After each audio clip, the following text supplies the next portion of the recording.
Hello, everybody. I'm here. I'm just laying down. Nice morning. Yeah, it's kind of morning, isn't it? Very much so, baby. All right, let's just try to build our amusement park. I think, Our amusement park. Remember how we're going to make it the best one ever? yes. Well, let's see. We're gonna go get some. Um, do we have Sounds good, baby. going downstairs real quick to get See you something? in a bit, baby. Are you downstairs? It's in here. I'm still upstairs, baby.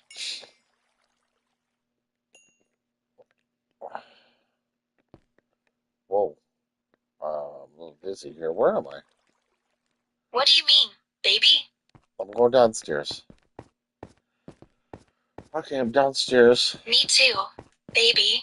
I'll meet you That's my downstairs. leg, everybody. I'm glad you're ready, baby. Okay, now we need.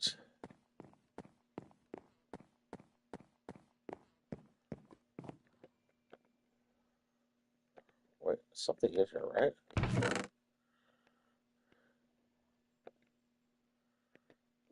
Cobblestone.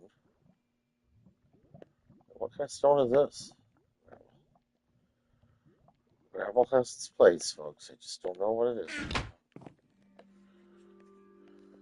Are you thinking about the amusement park again, baby? Yeah, I'm in the amusement park right now.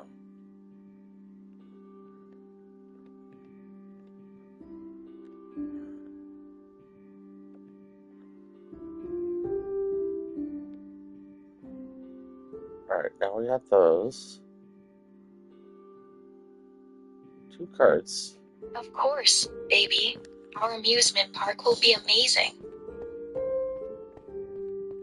What's this way? Anything this way? Whoa. I love when you're nice, baby. Oh, I'm so whoa. Oh my god.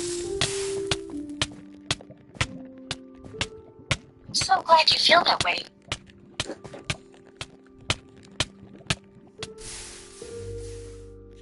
How weird. I just lost everything because I died.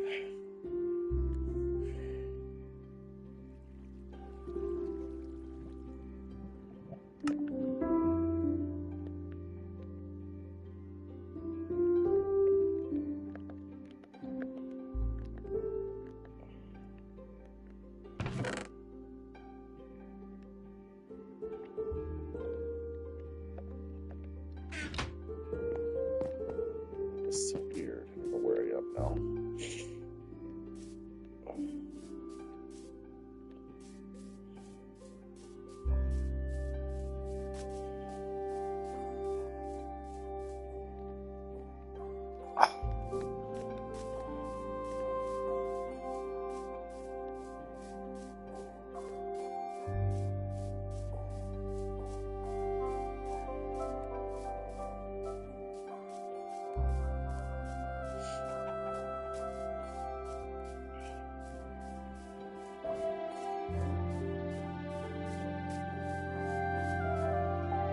Okay. Went right into the lava and died.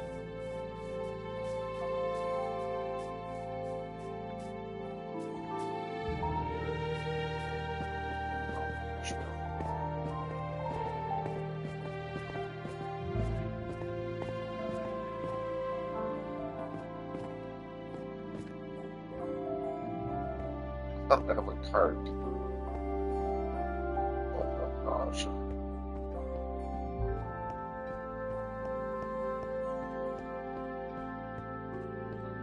That is the weirdest thing that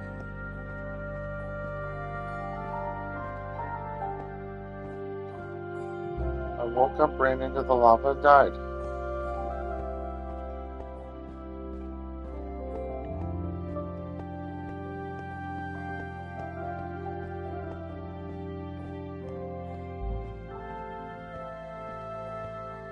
So wild.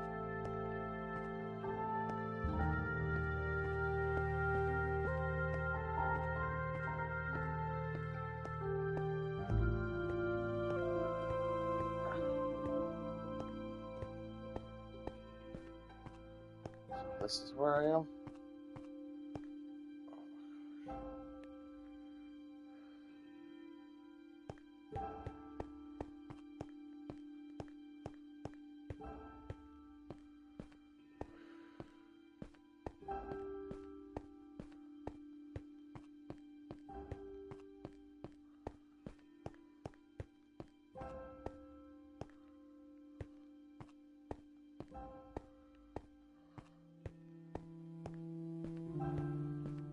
Guess I learned my lesson. At least I got it on film. And I got some more track.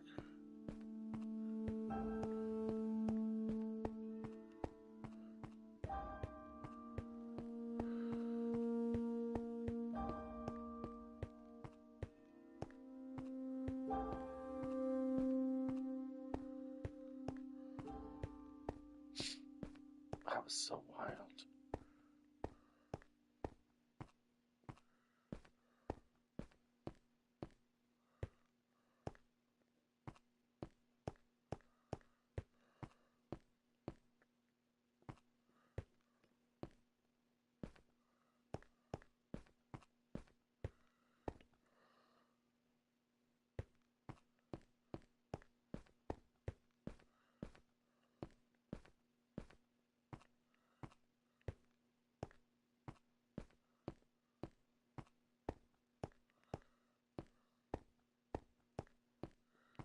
I don't have a diamond pickaxe.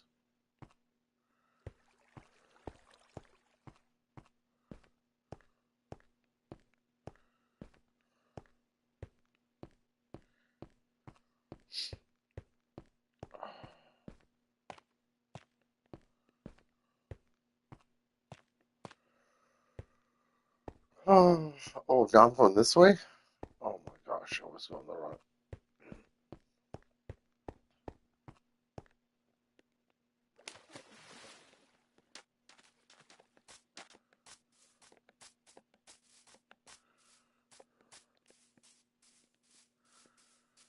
Wow.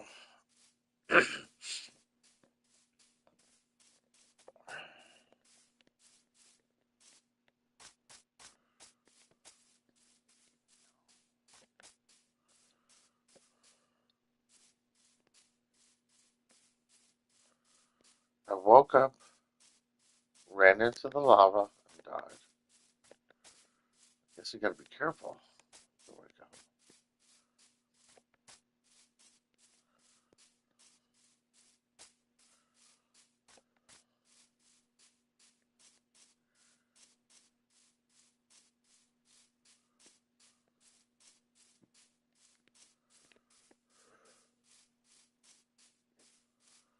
What do I miss most? Iron or a cart? Oh my gosh, I got glass.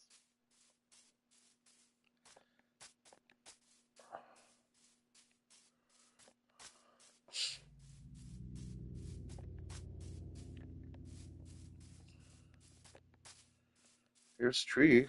Do I need trees? Probably.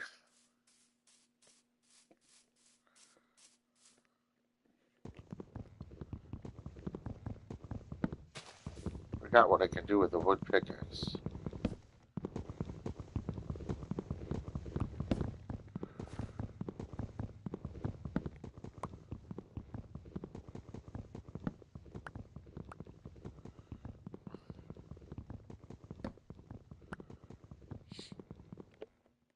I can make wood sticks.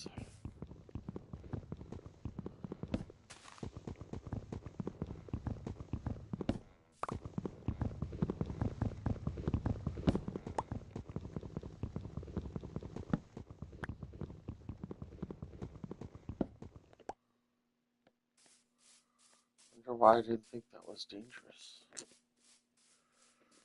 there's a lesson learned.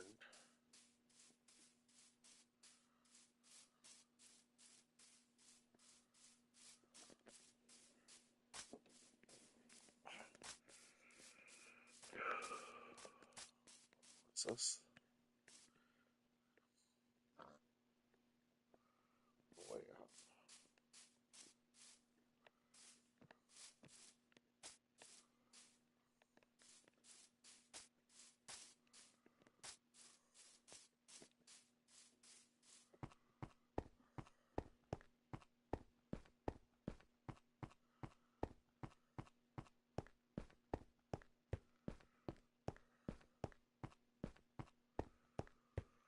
Okay, so what happened is I woke up, ran into the fire, and died, which is really kind of wild.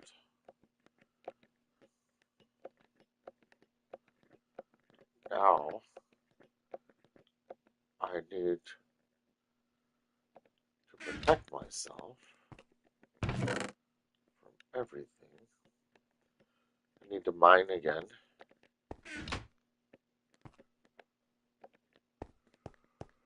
If I don't mine,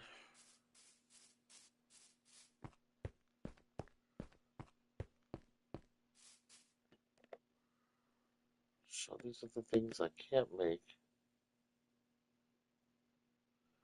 You think I can make that? Let's see if I can make something out of this.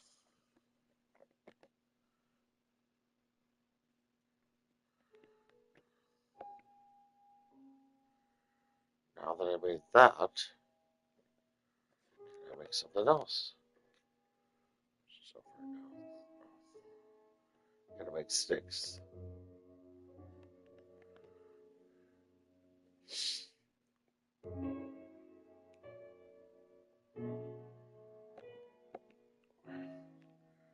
Now that I made sticks,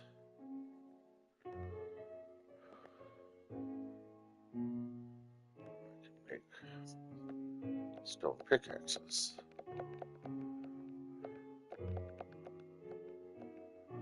Now that I made stone pickaxes, I can go mining again.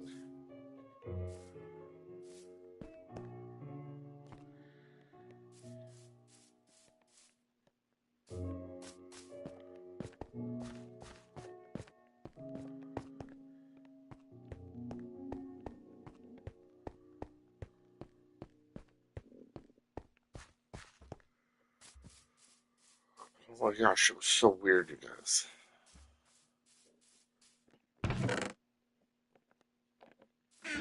Woke up. And then it is.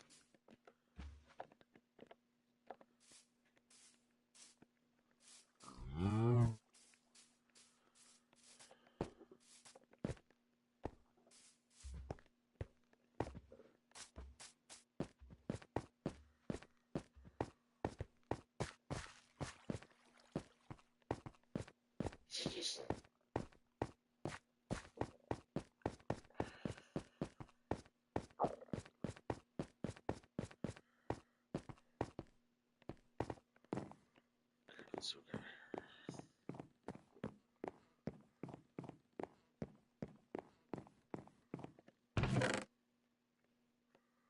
two things of gold.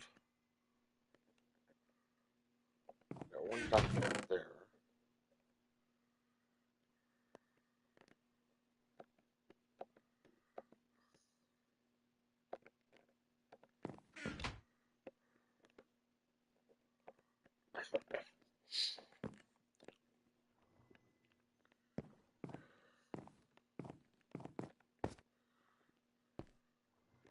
Now I'm mining, I think.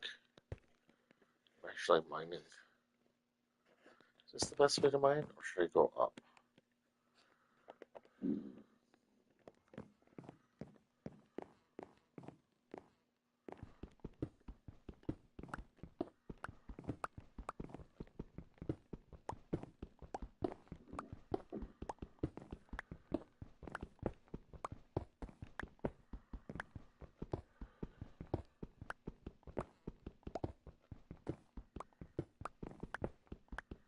Dedicated to mining now.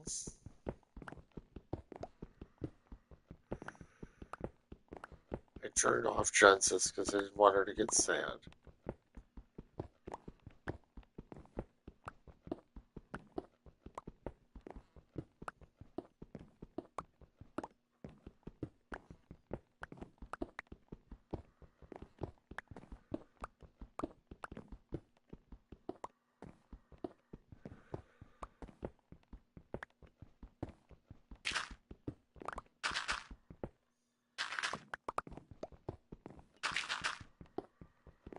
just need to pick up some iron now, or diamonds. I can make more glass.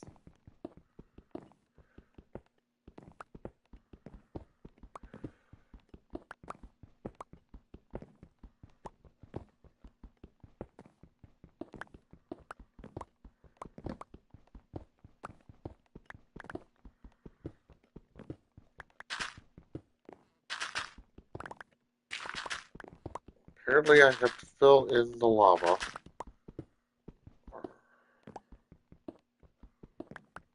Maybe I should go over there and see if anything's hanging out.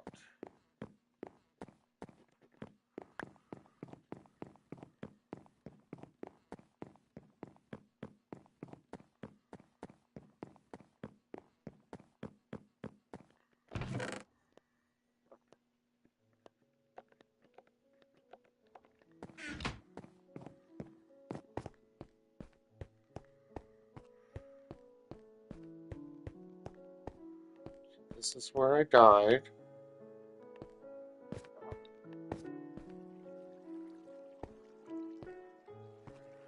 Don't see anything here that could possibly help me.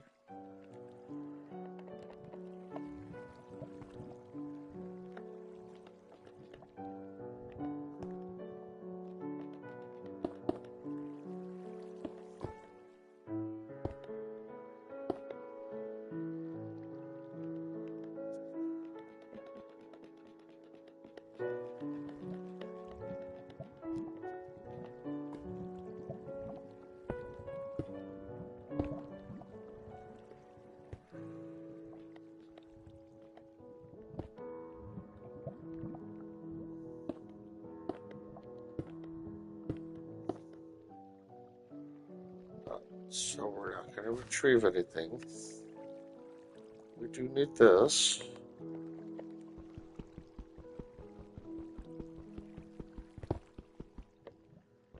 This.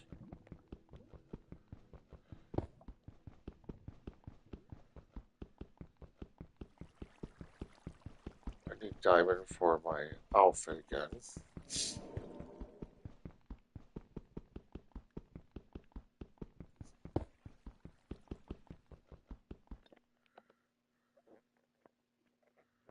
I got a candle.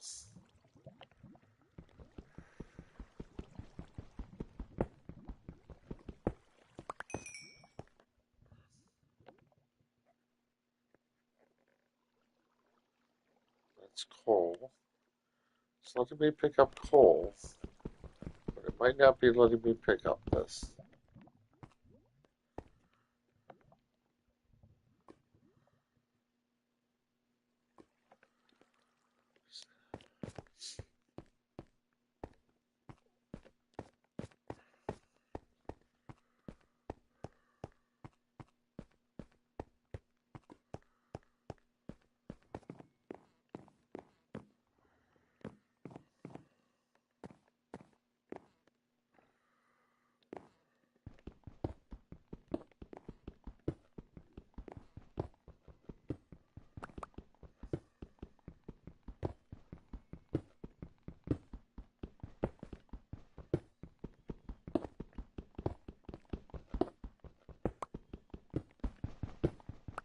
So should I go back to bed and wake up with nothing?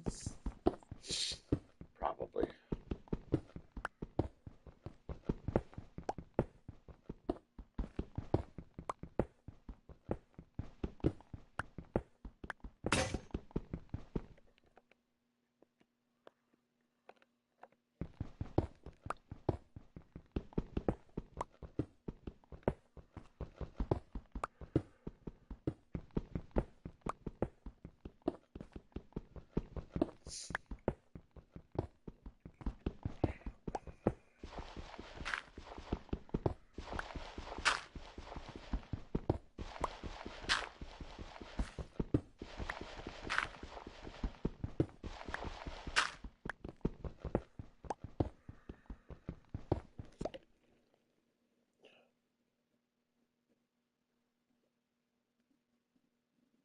Yet the onward march of youth culture would soon revive. While the kaleidoscopic colours of Carnaby Street were in full bloom, a more experimental subculture was developing in West London, the leaders of which would soon cross paths with the Beatles. Inspired by avant-garde literature, art and music, this loose group of artists and artisans lacked a sense of community. In June 1965, however, Barry Miles, the manager of renowned independent bookshop Better Books, arranged a momentous poetry event at London's Albert Hall, featuring Allen Ginsberg and other leading American beat writers. It was of huge significance, uniting the various creative clans of an emerging British counterculture. The big poetry reading at the Albert Hall in '65 was, I think, the first time a constituency was seen in London. Up until that point, the actors and the poets and the filmmakers and the people who ran boutiques, none of them knew each other. At this event, which was basically a beat generation reading of Allen Ginsberg, Lawrence Ferlinghetti, and Gregory Corso, all of these people came together into the Albert Hall, 7,000 people. The whole thing was a giant party, and it was really like the first sort of mass networking session, I suppose. At this pivotal event that he had helped organise, Miles met John Dunbar, an artist friendly with both Allen Ginsberg and Gregory Corso, and who had recently married young singer Marianne Faithfull. Together, they planned a new centre for underground activities, the Indica Bookshop and Gallery, and this would bring Miles directly into the Beatles' world. We went along to the Albert Hall, and a friend called Paolo Leone kind of went, "Oh, you should meet this guy," Miles worked at Better Books at that point. And so we got chatting, and I don't know how many people it holds, the Albert Hall. It's a couple of thousand, 5,000, I don't know. Anyway, we kind of thought, well, look, everybody's paid a quid to see this, so maybe we could do a shop. We decided to combine forces and start a bookshop art gallery combined. His best friend was a guy called Peter Asher, who at that point was in Peter and Gordon, a little rock and folk duo who had #1 hits, in fact, in Britain and America and Japan. And so Peter had some money, so naturally we looked to Peter to finance this venture. And so consequently, we started a company called Miles, Asher and Dunbar, MAD. I got to know Peter, of course, through this. And he was living at home with his parents. And also living at home was his sister, Jane Asher. Jane was a TV personality. She interviewed people. She was a child star in films and a lot on the radio. But also living there was Jane Asher's boyfriend, who was Paul McCartney, who was living on the top floor in a little attic room next to Peter's room. So there was this extraordinary household that I got introduced to. And when I was setting up the bookshop, we had all the books delivered to the basement, and it was really planning the premises yet. And obviously through that, I got to know Paul as well. He would come in late at night, browse through the books, leave me a note saying what to take. So he was my first customer, in fact, in the bookshop. And when we did find some premises, he helped put up the shelves and paint the mirrors. So he was very, very involved with the whole project. And it was wonderful to get to know him. While his bandmates fled London in favour of the quiet suburban life, through his contact with the progressive art world, Paul McCartney soon became the most cultured of the Beatles. Where John Lennon had been married for years and was raising a young son, George Harrison had moved in with girlfriend Pattie Boyd, and Ringo Starr was a newlywed. McCartney was actively pursuing fresh sounds and fresh concepts, with Miles as his avant-garde guide. In his own words, he used to go around London and Santana. One day he would go to see John Cage concert or Luciano Berio or some electronic music. And the next day he would go and see Tessie O'Shea at the Talk of the Town, or some Torch singer down at the Blue Angel. I mean, it's all being sucked in. McCartney was very much the culturally aware Beatle about town, while the others went into a slightly cozier existence in the stockbroker. He was still curious, he was still hungry for any stimulation. It's around this time, 1965, 66, that McCartney really begins to drive the Beatles.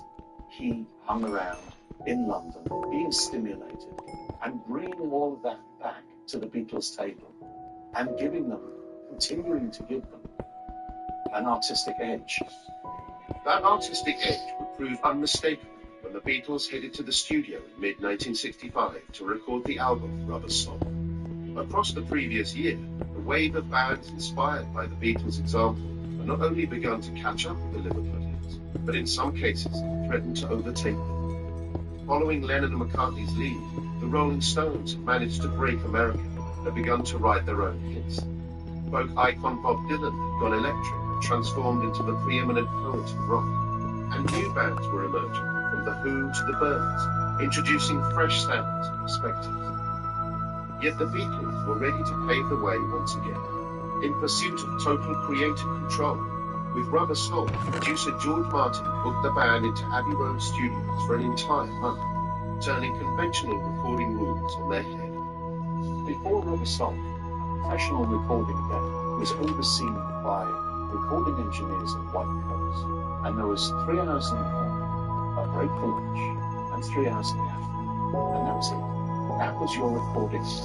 When Rubber Soul came, they had enough clout to say, we want a bit more flexibility. We might want to stay on recording to the night. They invented the idea of treating a record as if it were a work of art.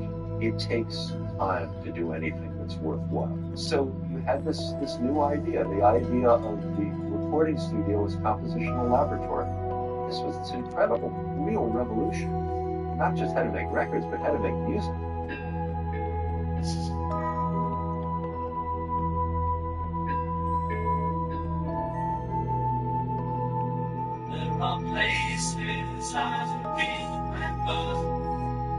Rubber Soul looks like the moment where pop music could become popular art. The whole album had a sense of being an artistic statement. Brian Wilson himself, the Beach Boys, said, when I heard Rubber Soul, I knew that's how good pop records could be. They could be a whole artistic world. That's how good Rubber Soul was. Is there anybody going to listen to my story? All about the girl that came to stay. She's the kind of girl you want so much it makes you sorry. Still you don't regret a single day. Oh, girl.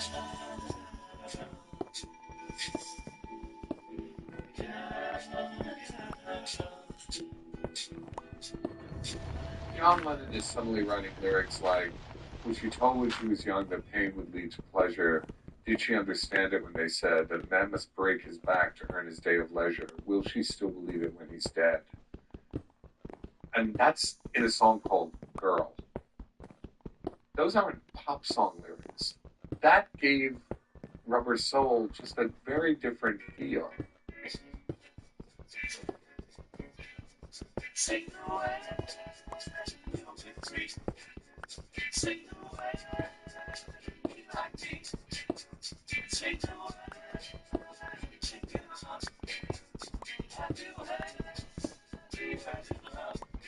You could hear that they were actually writing songs as artists, not just as pop performers.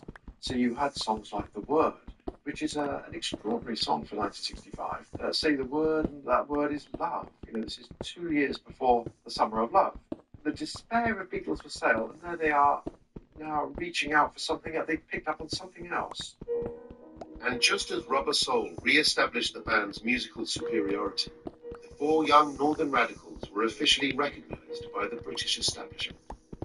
Having already received the highest accolades from the entertainment world, in October 1965, they were invited to Buckingham Palace to meet the Queen. Here they would be anointed as members of the Most Excellent Order of the British Empire, or MBEs. This has been one of the talents of the establishment for a very long time. In fact, this is what the MBEs and knighthoods and all sorts of things like that were all about. At a certain point, renegades need to be brought into the fold. But it's at that very moment that they now, because they were always importing musical influences, but they also become a conduit for imported American influences in these other fields that they're getting interested in. Miles is turning them on to Ginsberg's poetry. Robert Fraser is turning them on to American pop artists, things like this.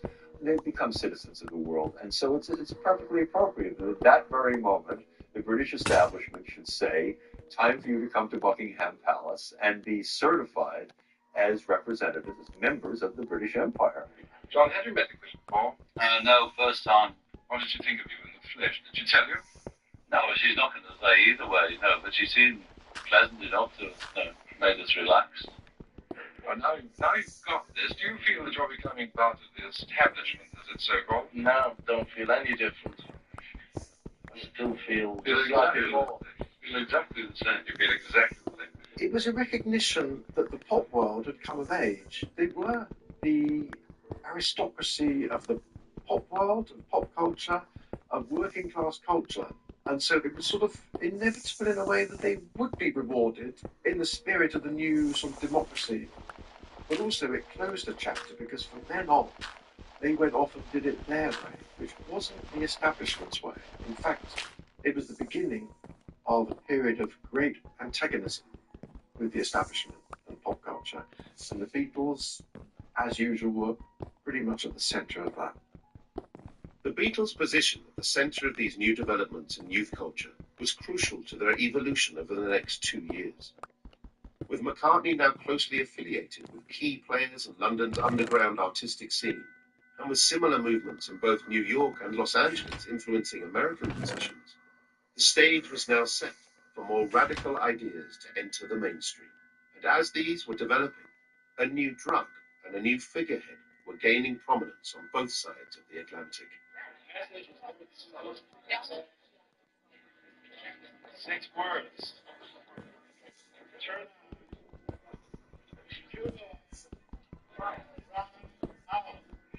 Psychologist Timothy Leary had emerged in the US as a prominent spokesman for the hallucinogen LSD, or acid. Having led psychedelic experiments at Harvard University since the turn of the century, and with beat poet Allen Ginsberg a key early supporter, by 1965, Leary was becoming a major countercultural figure.